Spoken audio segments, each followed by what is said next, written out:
जो भाजपा के प्रभारी है भीखू भाई, वो पटना के वोटर बन गए हैं। ठीक है, उन्होंने आखिरी वोट जो है गुजरात में दिया था 2024 में, लेकिन वो पटना के भी वोटर बने हुए हैं। लेकिन इन लोगों का षड्यंत्र जो है, आप सब लोगों को समझना पड़ेगा कि किस हिसाब से भाजपा के लोग जो है बड़े पैमाने पे जो है बेईमानी इलेक्शन कमीशन के साथ मिलकर के ये लोग कर रहे हैं। अब तो डेटा इन लोगों ने जो अपलोड किया है लेटेस्ट, वो तो इमेज के फॉर्मेट में कर दिया और फाइल को हैवी बना दिया ताकि हम लोग देख ही ना पाए। फिर भी हम लोगों ने शुरू दिन से कहा था कि एक एक चीजों पर हम लोगों की नजर रहेगी। बिहार लोकतंत्र की जननी है और यहाँ से लोकतंत्र को हम लोग खत्म होते हुए बैठकर देख नहीं सकते। लोकतंत्र को बचाने के लिए, लोगों के अधिकार और अस्तित्व को बचाने के लिए राष्ट्रीय जनता दल महागठबंधन जो लड़ाई लड़ना पड़े, जहां लड़ना पड़े, उस लड़ाई को हम लोग लड़ेंगे।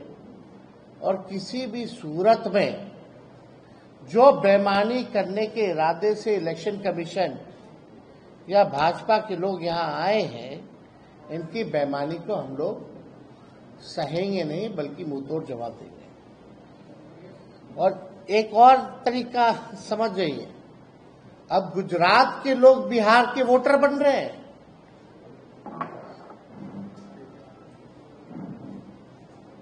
जो भाजपा के प्रभारी है भीखू भाई, वो पटना के वोटर बन गए हैं।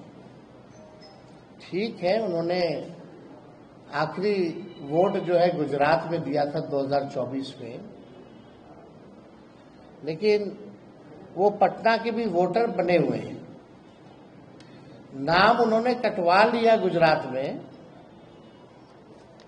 वो ठीक है, लेकिन आप समझिए कि 5 साल हुआ नहीं कि आप जगह बदल बदल के वोट दे रहे हैं। तो भीखू भाई जो है प्रभारी है भाजपा के, अब वो पटना के वोटर बन गए। अब पता नहीं पटना बिहार का चुनाव खत्म होगा तो फिर नाम कटवा करके कहां के बन जाएंगे, ये तो वही बता पाएंगे। लेकिन इन लोगों का षड्यंत्र जो है, आप सब लोगों को समझना पड़ेगा कि किस हिसाब से भाजपा के लोग जो है बड़े पैमाने पे जो है बेईमानी इलेक्शन कमीशन के साथ मिलकर के ये लोग कर रहे हैं। अब जो बीजेपी के नेत्री हैं बहुत बड़ी मुजफ्फरपुर की, जो संभावित प्रत्याशी भी हैं और मेयर हैं मुजफ्फरपुर की, इनके पास 2 ईपीआईसी नंबर हैं। पहला REM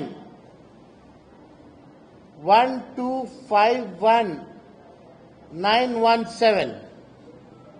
हम चाहेंगे कि जो ऑपरेटर है इलेक्शन कमीशन का जो एप्लीकेशन है उसमें दिखाएं।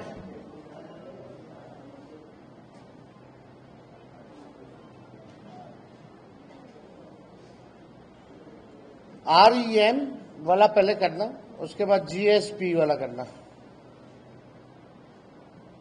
इनके एक मतलब विधानसभा में 2 अलग अलग, एक ही विधानसभा में 2 अलग अलग है। ताकि कितनी गंभीरता से, यानी इन्होंने भी फॉर्म भरा होगा।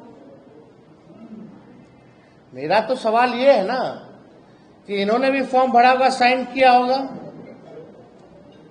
और साइन नहीं किया तो इलेक्शन कमीशन जो अपने से साइन करके अपलोड कर दिया होगा। तो दोषी ये है या तो इलेक्शन कमीशन है। तो पूरी प्रक्रिया देखिए। और विजय सिन्हा जी को जो आया है, वो हमको लगता है एक ही जिला से आया है नोटिस। उनको तो दोनों जिला से आना चाहिए था नोटिस, उनका तो मामला ही अलग है।